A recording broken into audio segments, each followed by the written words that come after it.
Hello, everybody. Thank you for joining us for today's BU Industry Insiders webinar, How Convenient Care Continues to Transform Healthcare. My name is Jeff Murphy. I'm a member of the Career Programs team here in the BU Office of Alumni Relations. Today's webinar is sponsored by BU Alumni Relations and the Questrom School of Business Health Sector Management Program, and we're offering it to our 335,000 alumni around the globe. Throughout your career, BU is committed to helping you define and achieve your professional goals. We aim to do this by providing alumni with access to a series of valuable online tools and social media communities. I know we have alumni joining us today from some very faraway places, like North Vancouver, British Columbia, Fayetteville, Arkansas, Miami, Florida, Meridian, Idaho, Casper, Wyoming, Starkville, Mississippi, Whitefish Bay, Wisconsin, and as always, dozens of Massachusetts alumni from towns like Dover, Marshfield, Northborough, my hometown, South Boston, and more. For each and every one of you out there, please know that we really do value your opinion on this and every program that we offer. Before I introduce today's speaker, some very brief housekeeping notes. As you know by now, this webinar is being hosted on our Zoom online meeting platform. If you experience any trouble with the audio or visual portions of the presentation, I'll ask that you contact Zoom support directly. If you want to jot down their phone number, Zoom support can be reached at 1-888-799-9666. Today's presentation is being recorded and will soon be made available for on-demand viewing on the BU Alumni Association website, found at bu.edu/alumni. Our speaker today is very eager to answer any questions you may have, and you're welcome to submit them throughout the presentation using the Q&A function. If you hover over the top or bottom of your screen and find your Zoom menu, you'll see something marked Q&A. Simply click on that and you can enter your question at any time. It's now my pleasure to introduce our speaker for the day, two-time BU alumnus Sanjay Pathak. Sanjay currently serves as Chief Operating Officer for CVS MinuteClinic and is a Vice President of Operations for CVS Health. He has over 20 years of experience working in the healthcare field. He started his career in management consulting, where he focused on strategy, operations, and business transformation within the healthcare provider space. Sanjay served for 7 years as Senior Vice President for Brigham and Women's Hospital in Boston, one of the principal teaching hospitals for Harvard Medical School. He then went on to help launch a digital health startup venture that focused on improving patient access and connecting patients with the right doctor. Sanjay, I am going to go ahead, get my slide deck off here, and we'll get yours up and running. Folks, just so you know, we've had some trouble getting Sanjay's deck loaded, so it might take just a second. But Sanjay, once we've got that up, and it looks like, great, it's up and running, so the floor is all yours. Great, Jeff, thank you very much, and it's a pleasure to have this opportunity to talk with some fellow BU alumni, and I really appreciate the, just the platform to talk about convenient care and the role convenient care is playing in continuing to transform our industry. So what I thought I'd do with this presentation is just introduce you to CVS Health initially and talk about MinuteClinic and the role MinuteClinic is playing within the organization as well as in the marketplace. And then talk a bit about where we are going with MinuteClinic in terms of some new developments and new channels to the consumer market. And then a bit about the recent transaction that was just approved around our acquisition of Aetna and what that means broadly and more importantly for MinuteClinic and the role convenient care will play in that combined company. And then I definitely want to leave some time for questions in the last 15 to 20 minutes. So moving on here, doesn't seem to be advancing. Try clicking on the screen with your mouse and then try using maybe the left arrow and right arrow. Oh, here we go. Perfect. Okay, thanks. CVS is a very large company, as most of you know. We're one of the Fortune 5 companies. Our retail stores are in approximately 9,800 locations across 49 states. We have an employee base of close to 250,000, and we've issued more than 2.5 billion scripts. So it's a very large enterprise. And up at the top right, that little visual you'll see is our brands facing the market, where we have CVS Pharmacy, CVS MinuteClinic, our pharmacy benefit management company, CVS Caremark, and our specialty drug division, CVS Specialty. The scale of CVS really does allow us to drive innovation as well as leverage this combination of assets, everything from walk-in clinics to our digital platform to our home infusion entity. We have a very large mail order pharmacy delivery service. Our pharmacy benefit management company, Caremark, has many tools to help patients improve medication adherence. So there's just a whole suite of assets that are allowing CVS Health to own that last mile of care and to drive lower costs and improve health outcomes. So MinuteClinic, just as an overview, again, our goal is to improve patient access to high quality care and lower the cost of that care while maintaining and improving patient satisfaction. MinuteClinic we have about 1,100 clinics across 33 states. So just as a reminder, our retail stores are numbering over 9,800. So we're positioned in approximately 16 to 18% of our retail stores. We're open 7 days a week, including evenings. Most of our patients, or I should say many of our patients, come into MinuteClinic reporting that they don't have a primary care physician. So we are truly fulfilling a need or a gap in the marketplace for those patients who either choose not to have a primary care physician or may not have one assigned. We are the largest employer of nurse practitioners in the country. We employ over 3,000 nurse practitioners and physician assistants. They practice according to evidence-based guidelines that are rigorously monitored and continuously improved. We're the only retail health convenient care organization accredited by the Joint Commission, which historically has been the accreditation organization for hospitals. And that is like a good housekeeping seal of approval. We offer, we do focus on bringing value to the consumer based on our quality as well as our lower price points. Some studies have suggested that, we're saving consumers up to 90% over other sites of care like urgent care centers and emergency rooms. We also are very committed to sharing the record of care with health plans and primary care physicians through our electronic data transfer capabilities. And in terms of patient satisfaction, we're very proud to report that we are achieving net promoter scores of 85, which is much higher than most retail establishments or technology companies or hospitality industry. So that's something we take very seriously. And our overall patient satisfaction ratings are about 94%.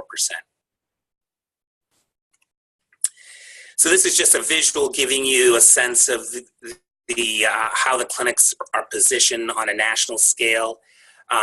And that tagline at the bottom really is telling that more than 50% of the U.S. population is within 10 miles of a MinuteClinic. So we do target large metropolitan areas, although many of our clinics are in underserved and rural geographies, but most of our clinics are intended to provide that high quality patient access in some of the larger metropolitan areas. We also work with a number of brand name health systems. We have formal affiliations with about 100 of these health systems across the country. And we partner with them on such things as care coordination, health records, sharing health records, providing help with their preventative health needs, where the health system is looking to offload some of their patient demand to more convenient settings. So we're very proud that that we've been able to establish these relationships, and we manage these very closely and continue to try and expand into other health systems as well.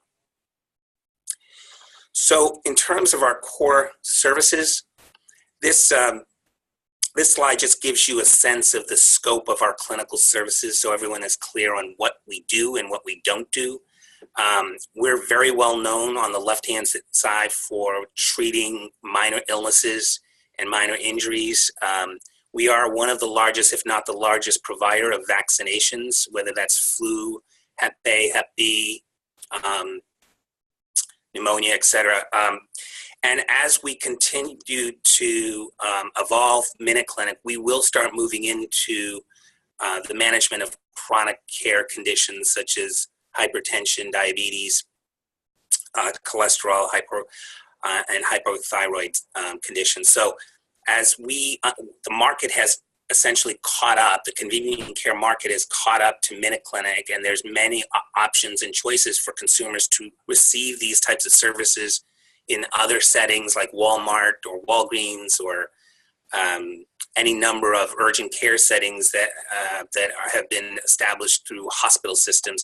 We recognize that we're not necessarily differentiating on these services, so we have to start to continue to evolve the model at MinuteClinic. One of the things we are laser focused on is that we believe every patient should belong to some sort of patient-centered medical home. We are very conscientious about making sure the end-of-visit summary are sent to the PCPs when a patient can identify that primary care physicians. We refer patients back to their primary care physicians. Our practitioners do not make direct referrals to specialists. Patients who report that they don't have a primary care physician are counseled by our providers on the importance of having a primary care physician, and we do provide those patients with a reference list for area PCPs.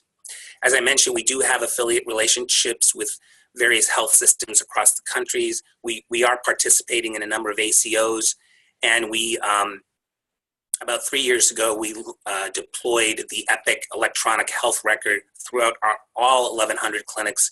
So we have that connectivity to help support clinical data exchange to area providers and health systems. As you can see with this slide, MinuteClinic in 2017 exchanged over 7 million health records with providers and systems. I think that number is exceeding 8 million in 2018, and those records have been exchanged with provider organizations spanning the 50 states.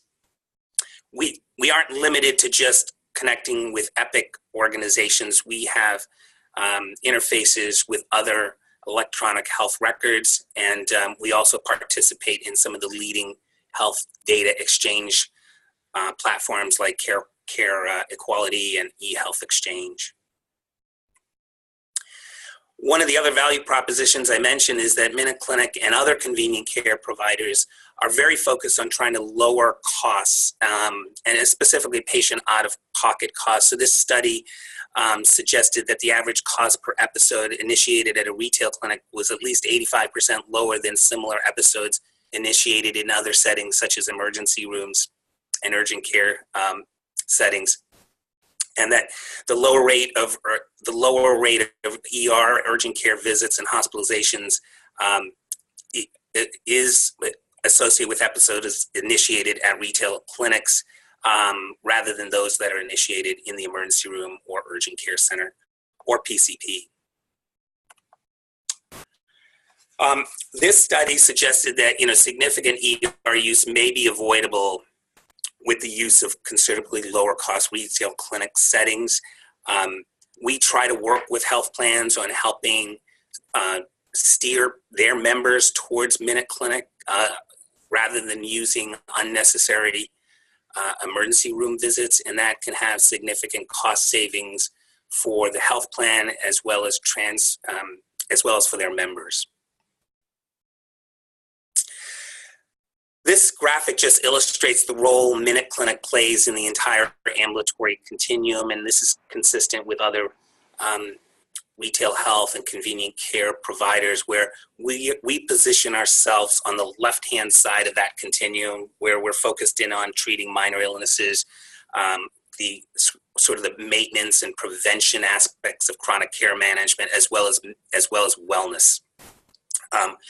We are starting to bleed into primary care. We're treading very lightly there, but we recognize that in many underserved areas, primary care access and pediatrician access is very challenging for patients.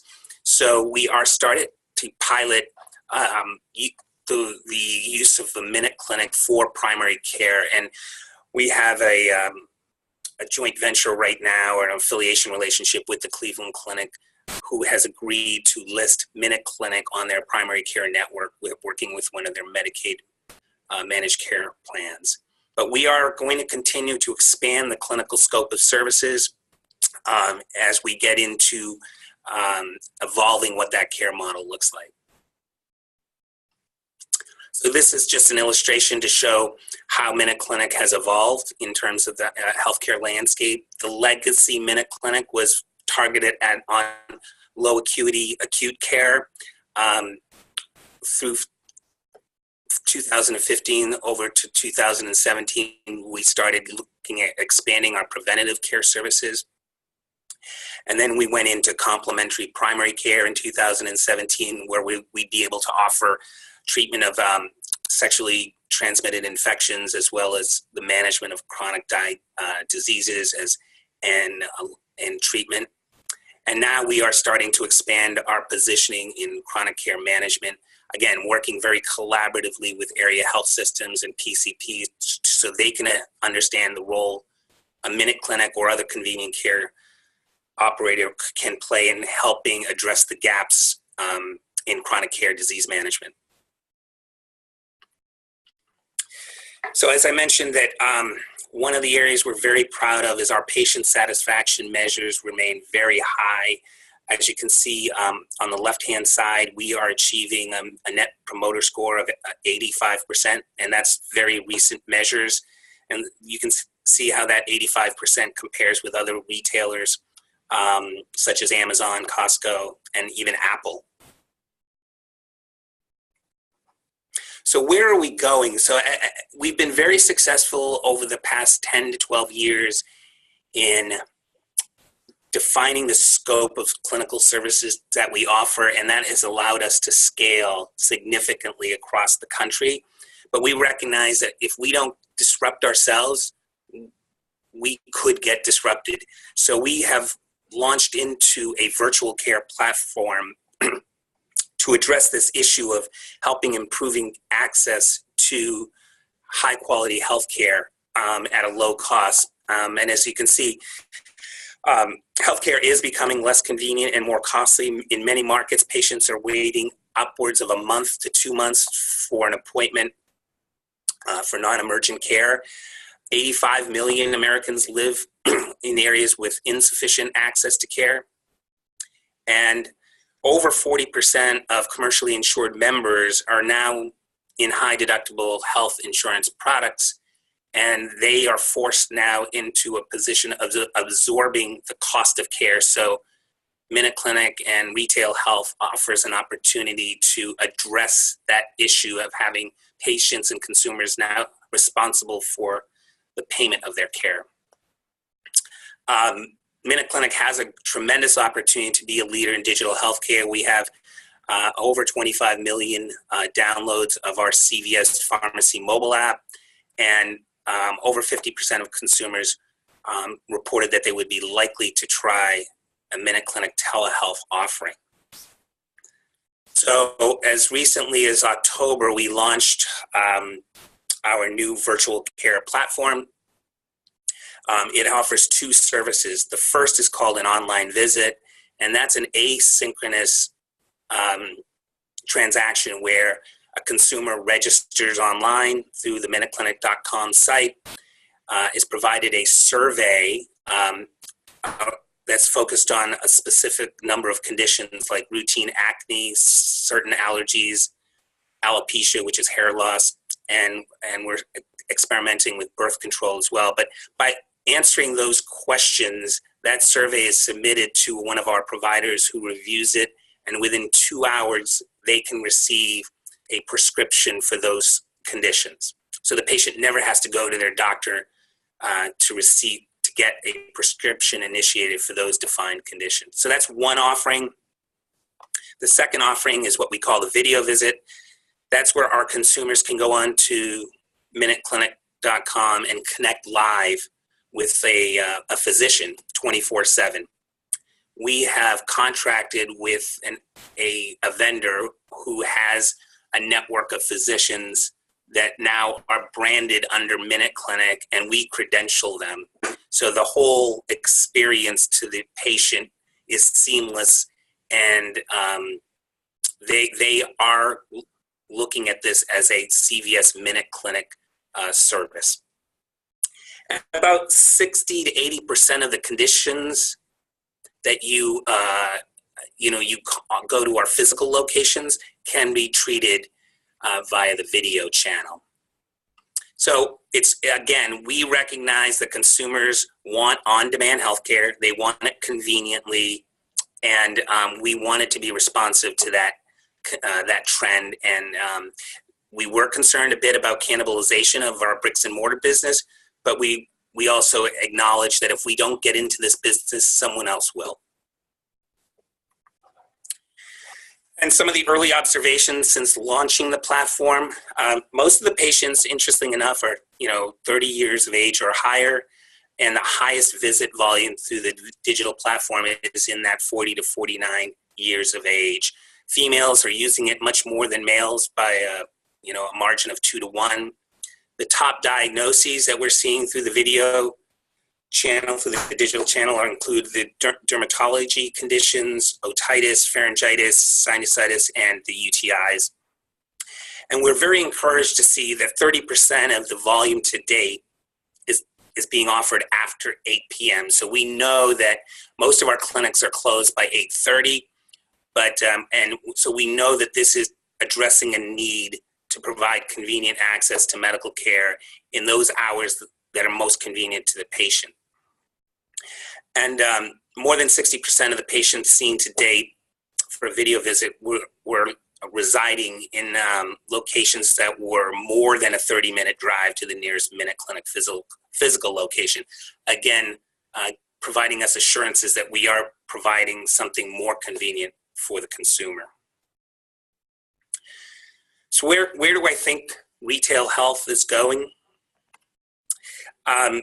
This one study by Grandview Research showed that the retail clinic market is currently valued around 1.5 billion, and it's projected to continue to grow at a compounded annual growth rate of 20% through 2025. And I think a lot of that growth is addressing gaps in the market in terms of access, affordability, and quality, so that we're seeing convenient care as a segment now as an important part of the healthcare delivery system.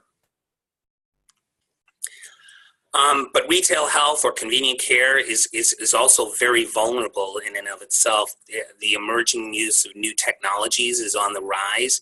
Such things as wearable technologies continues to get more consumer acceptance, and their willingness to share the data that's coming out of those wearable devices is starting to increase. As you can see, this study by Accenture showed that consumers are increasingly confident that that data can be shared safely and can provide another channel for them to access appropriate medical care.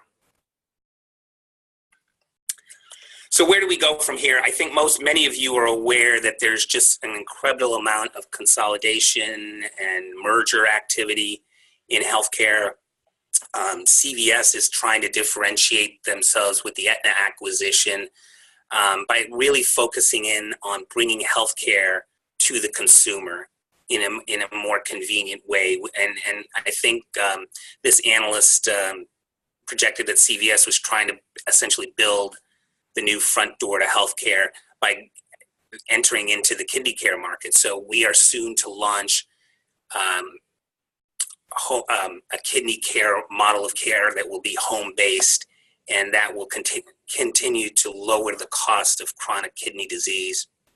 But again, my sense is retail health clinics will continue to leverage telemedicine and mobile technology to increase their presence in the market as well. So the challenges in today's healthcare system, we all know that the current system is fragmented, very complex to navigate, it's very episodic, and there's quite a bit of waste, all resulting in increased costs and less than desired outcomes. We think the current system is obviously unsustainable and in need of transformation.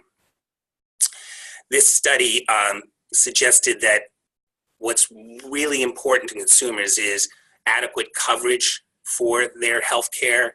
And the most frustrating part of dealing with our healthcare system is really just understanding the basics of medical costs and whether their treatment will be covered. So we recognize that reforming healthcare delivery and payment is just not enough. There's got to be more that we can do. And transforming that consumer experience was really predicated on creating a new front door to healthcare. And I think that's what our strategy is all about, to improve the consumer experience. When you improve the consumer experience, it improves patient engagement. Improving patient engagement really with the right programs, leveraging that sort of comprehensive suite of assets will improve health outcomes, and eventually that will result in improving health outcomes will result in lowering the total cost of care. And I think the model that we're looking to establish in the market is aligned with those goals.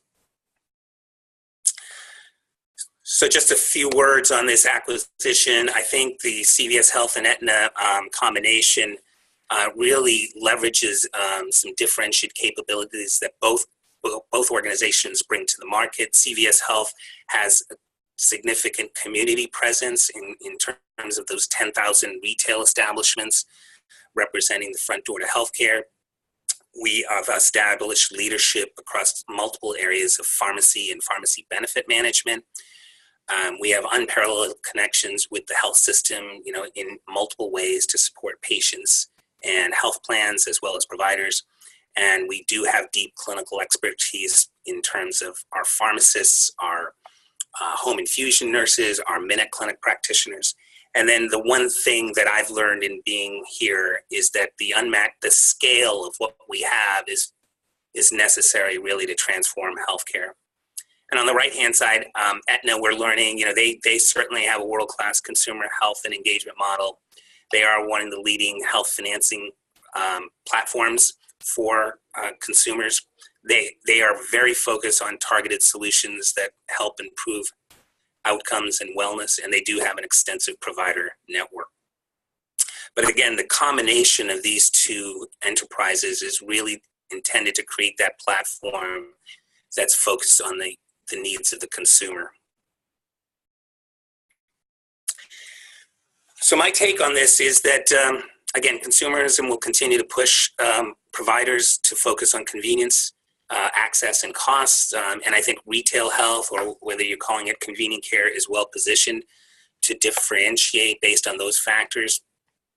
The growth in high deductible plans and price transparency will continue to force consumers to make healthcare choices that will change how and where they choose to access care. But despite the rapid advancements in technology and consumer adoption, changes in how people access and receive care will be incremental. I don't necessarily see a very definitive inflection point, such as what happened with Uber or what happened with Airbnb, where you saw hyper growth because they disrupted the traditional model. I still think healthcare will need to evolve, but it will change incrementally. And convenient care will continue to evolve and expand into areas such as primary care, telehealth, and home care. And this segment of the market will increasingly become a part of the fabric of our overall delivery system. So with that, Jeff, I will turn it over to you I got through these a little sooner than expected, but I'd rather give the audience the opportunity to ask some questions. No, that's perfect. And we've already got some great questions coming in.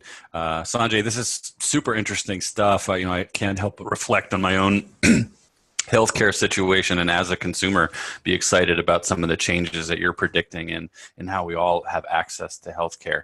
An alum named Peter has written in with a couple questions here that are interesting ones. So first, does MinuteClinic provide its nurse practitioners and physician assistants with physician backup in complicated cases? And tagging onto that, for complicated cases that maybe have come up, has there been a concern around liability or malpractice that the MinuteClinics run into? Yeah, great question. Yes, we do. So we have a network. Each of our clinics and our practitioners are supported by a network of what we call collaborating physicians who, when a practitioner has a situation where they're not sure of the treatment guideline or they just want to consult, they are a phone call away from this network of collaborating physicians who practice locally in that specific geography. So there is that support network. The other thing I would emphasize is that our practitioners have been trained in evidence-based guidelines and treatment plans. So there's a level of consistency to how they treat, the scope of conditions that are appropriate for a MinuteClinic. But so practitioners know when a patient presents with the condition that is out of their scope, they are referring those patients back to their primary care physicians, or in the case where a patient comes in distress and needs emergent care, they will call 911. And that has happened in selected cases.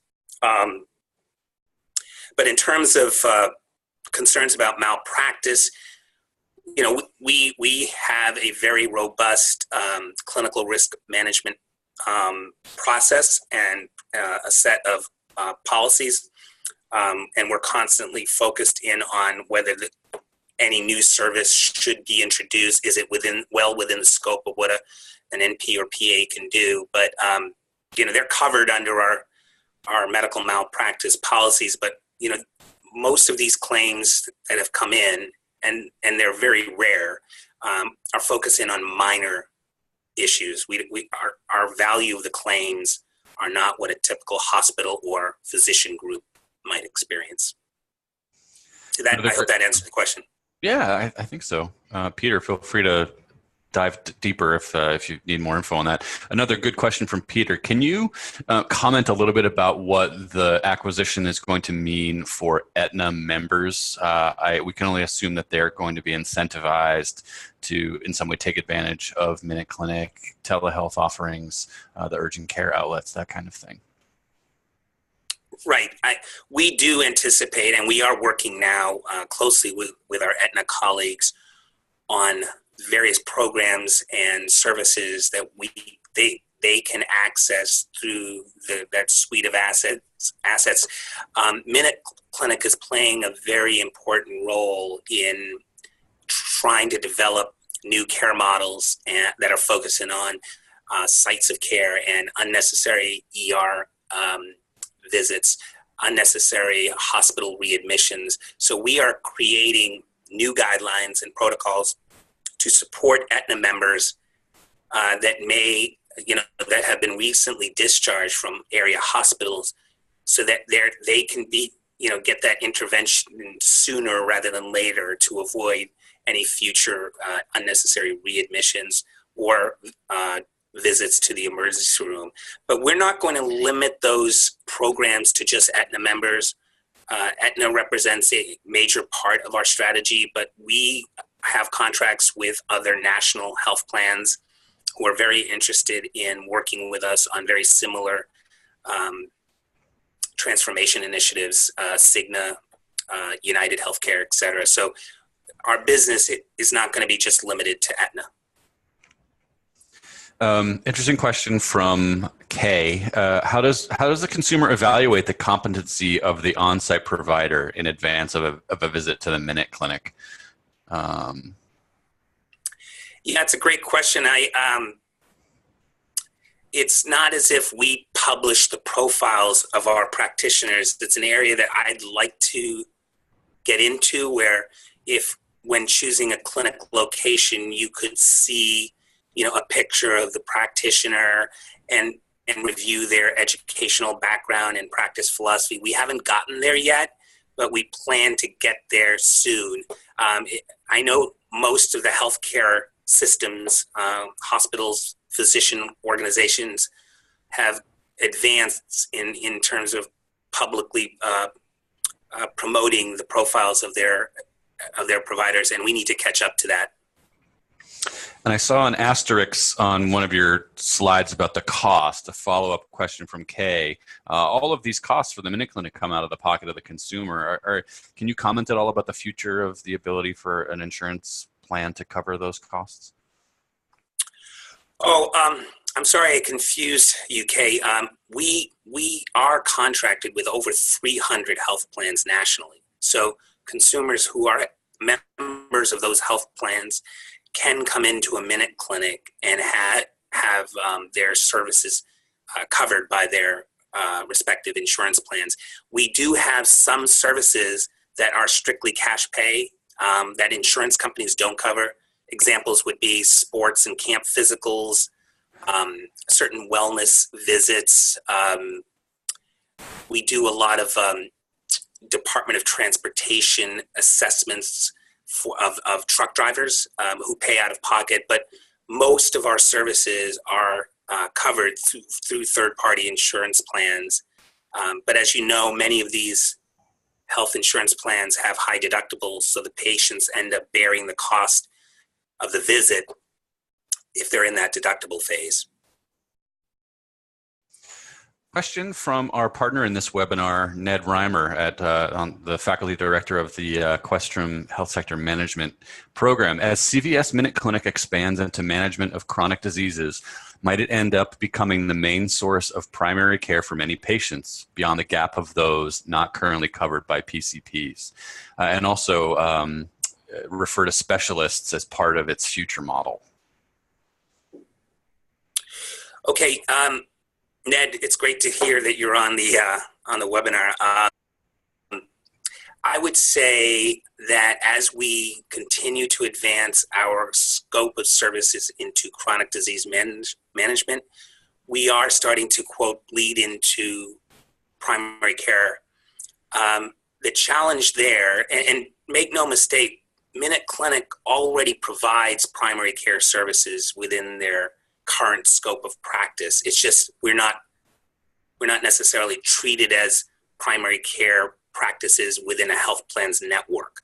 So it's part of the strategy eventually to work with health plans to consider offering MinuteClinic as a primary care option for their members.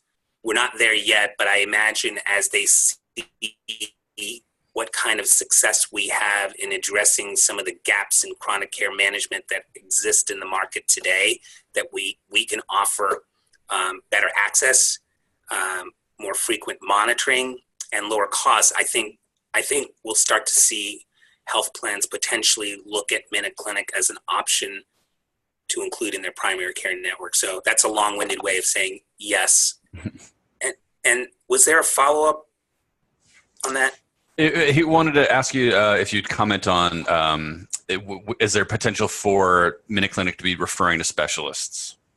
Oh, I think for the time being, for the foreseeable future, until we get to that point where we are considered a primary care practitioner, we're going to stay with our current model, which is to refer back to primary care where one exists, or encourage the patient to find a primary care physician locally. I don't see us getting into the business of specialty referrals in the near term. We've got some great questions about MinuteClinic and telehealth, but stepping away from that for a second and focusing on you, Sanjay, Afan has asked a really interesting question. How has your background, in particular your experience in the startup space, helped you in your current role as COO of MinuteClinic? Yeah, it's an interesting question. So I did something that I don't think many people in healthcare do. I left a very comfortable senior level position at a very prestigious hospital and said, you know what, if I stay in this role too long, I might my skill sets are not evolving sufficiently. So I made the decision, a very risky one, to join that startup healthcare company. And it's certainly positioned me much more effectively to take on this role. I learned more about the commercial aspects of startup companies, meaning the sales function, the product management function, the product development area. So I gained a lot of skills in the 2.5 years that I was with this company that I think has really positioned me better to take on this role within CVS as we continue to try and leverage the digital channel and complement that to our bricks and mortar clinics. So I think it was one of the differentiating parts of my resume that I think appealed to some of the leadership here at CVS.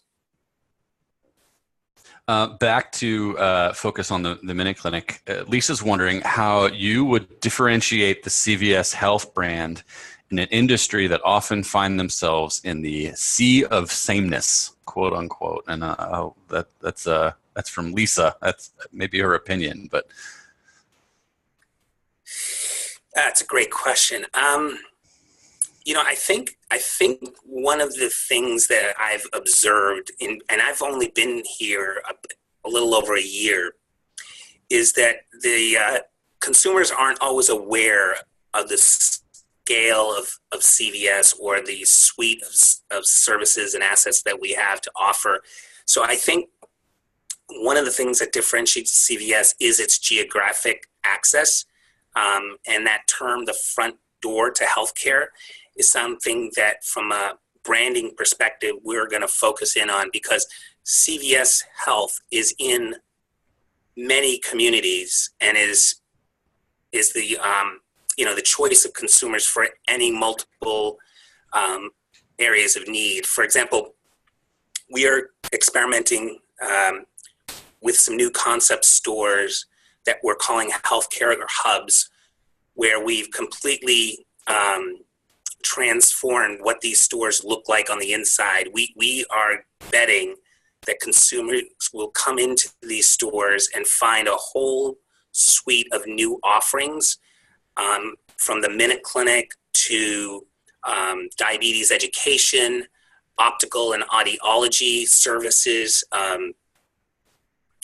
We will be doing dietary counseling, and it will be complemented by the front store's offering of more healthy food choices. So the look and feel of when you come into a CVS in these concept stores is changed dramatically. And I think the writing is on the wall that as we see the continued pressures on pricing of pharmacy, and drugs, and the continued pressure by Amazon on just the retail component of what we do, we're moving much more into the services component of healthcare, and I think that's going to differentiate us from the sea of sameness that's out there.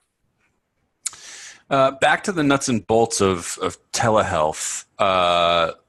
There's a question from an alum. Are the practitioners who provide treatment via a video appointment actually local to the patient, or as close as possible? And how do they receive the same kind of support that an in-person appointment receives?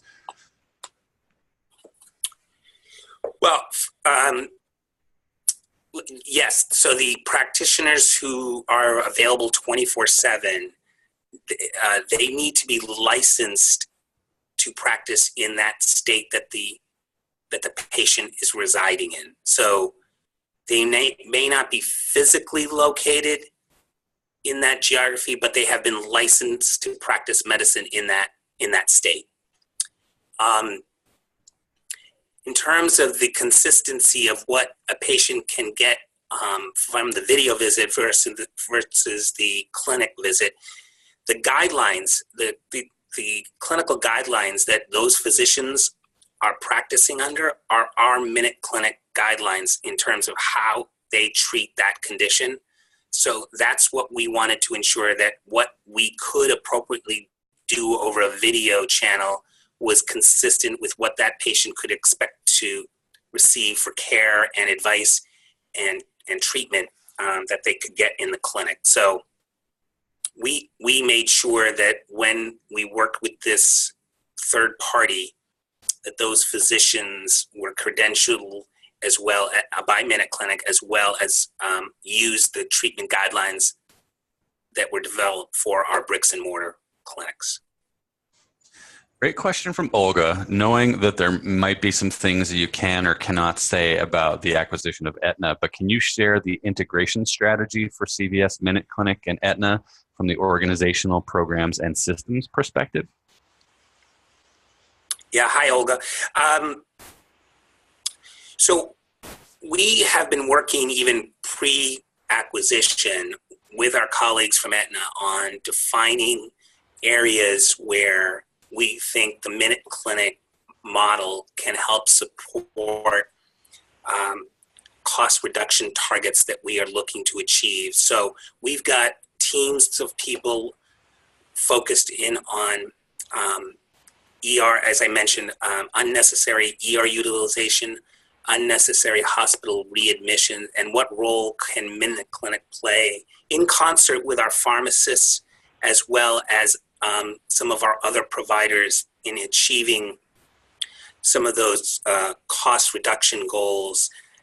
So that's one area of integration. Aetna has mentioned that they are potentially looking at Epic as a platform as well. They would be the first insurance company, to my knowledge, that would have a electronic health record for their members. I don't know how that's going to work, but that would be another point of integration for us. The other area that will be interesting, but this is, I think, longer term, is if they start thinking about benefit plan redesign that incentivizes members to use lower cost settings. I think that will come, and that's another potential area of integration between the two organizations. But it's really a lot of work around care redesign and transforming what the CVS retail outlets will offer eventually. Another good question from Peter. Peter wants to know, how does CVS and Aetna see the competitive landscape evolving with Walgreens reportedly considering a more formal connection with Humana? Yeah, one of the things I've been impressed with our leadership here at CVS is we feel that there is enough inefficiency and opportunity out there for a number of different models to evolve. So we are trying to differentiate the CVS Aetna model from, for example, United Healthcare with Optum, by focusing directly on the consumer's needs, whereas they're looking to roll up and aggregate a number of physician groups and are looking to, they have almost a covered life strategy. So I would say that we are not deliberately focusing in on any of those competing models, because I think those models are still evolving, and it's going to be interesting to see which one wins. But I think we've tried to stay true to our to optimize what we do well, which is we have geographic scale, we have that front door access for consumers in their local communities.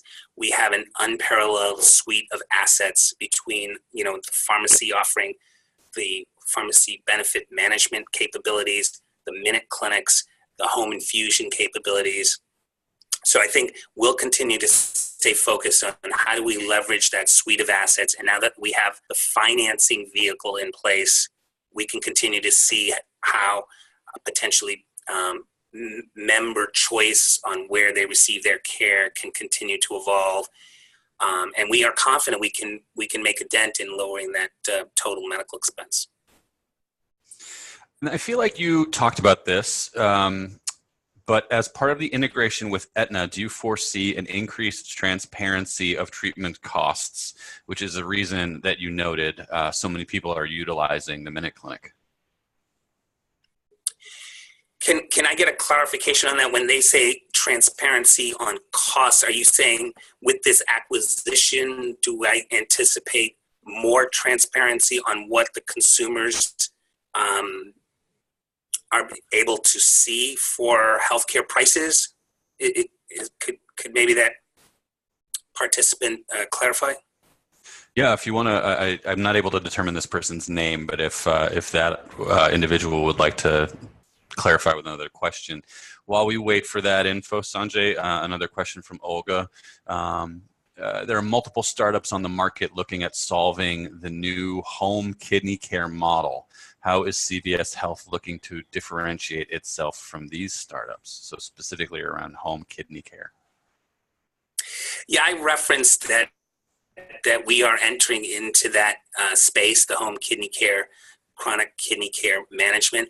I personally am not involved as much with that strategy. So, Olga, I'm unfortunately not able to comment on how we're positioning against a lot of the startups that are in that space, but I can follow up with you on that. Great. Haven't gotten any clarity around that question about transparency of treatment costs. Let me say that I don't think this acquisition on its own is necessarily going to influence price transparency or increase price transparency. I think that the market is recognizing in general that consumers want to better understand healthcare costs, and price transparency will continue to increase. You saw in that survey I shared that understanding one of their top frustrations with our healthcare system is not being able to understand medical costs, or what their share of the total cost of care. And so I think the market will continue to demand that price transparency be something that continues to grow. And hospitals are feeling the pressure tremendously to share their prices and give consumers a better understanding of what they're paying for. And that's one of the things that I think established not only MinuteClinic, but the retail health market, which was publishing prices very simply on, if you come in for this type of visit, this is what our price is. And I think consumers reacted very positively to that, and now are demanding that transparency from other segments of the market. Sanjay, thank you so much for doing this. As personally as a consumer, I really appreciated getting this kind of look from you into the future of how we as consumers will benefit from CVS, revolutionizing the healthcare industry. So thanks for carving out time for us. No, it's been a great opportunity, and my best to all of you for a happy holiday season, and look forward to connecting with some of my fellow alumni. I want to thank all of our guests for dialing in today. I specifically want to thank Ned Reimer from the Questrom School of Business Health Sector Management Program. Thanks for your help putting this together, Ned. We're going to be back in 2019 with a great slate of monthly webinars. But in the meantime, I'll encourage you, if you're taking some vacation time, you might be traveling for the holidays, check out our brand new BU Career Interview podcast series. It's called Proud to Be You, where I, as the guest, interview some really amazing folks who have great stories to tell about how their BU experience helped parlay them into a successful career. You can find that wherever you download podcasts. You can also get started on our website at bu.edu/alumni/podcast. And as always, if you or any alum would be interested in doing a professional development or industry insider webinar like we've done today, I'll ask that you please contact me at the Alumni Relations Office, or you can email me at jtmurphy@bu.edu. Thanks again, Sanjay. I'm catching you as you're drinking some water, but I appreciate your time. And everybody have a great day or a great evening wherever you might be.